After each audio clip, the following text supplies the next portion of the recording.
C'est un véritable voyage de Paris vers le littoral normand et picard que propose la maison du Docteur Gachet à Auvers-sur-Oise.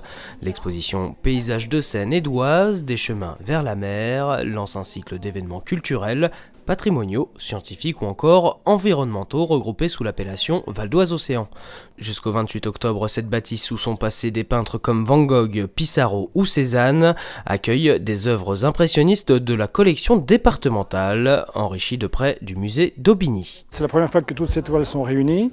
Ce qui est intéressant, c'est d'avoir effectivement ce thème unique, quasiment unique, de village pittoresque, de peintures qui représentent l'eau, le littoral. Donc c'est effectivement la première fois que ces toiles sont rassemblées et ce qui permet aussi de montrer ce que peut-être peu de gens connaissent, c'est des toiles qui appartiennent au Conseil général puisque en tout aujourd'hui il y a une quarantaine de toiles qui appartiennent, de tableaux qui appartiennent au Conseil général. Parmi cette collection départementale, certaines pièces sont exceptionnelles, comme cette eau-forte de Van Gogh représentant le Docteur Gachet, la seule de toute son œuvre. En tout, plus d'une vingtaine de toiles sont proposées au public. Des tableaux signés d'Aubigny, père et fils, Gueneut, Piette, Loiseau ou encore Louis Hayet, avec cette pièce maîtresse intitulée Bord de l'Oise à Pontoise.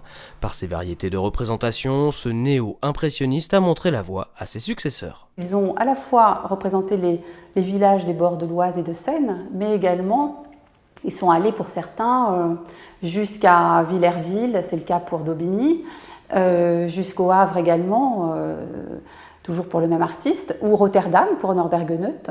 Donc tout un cheminement qui est rendu possible par le développement du chemin de fer.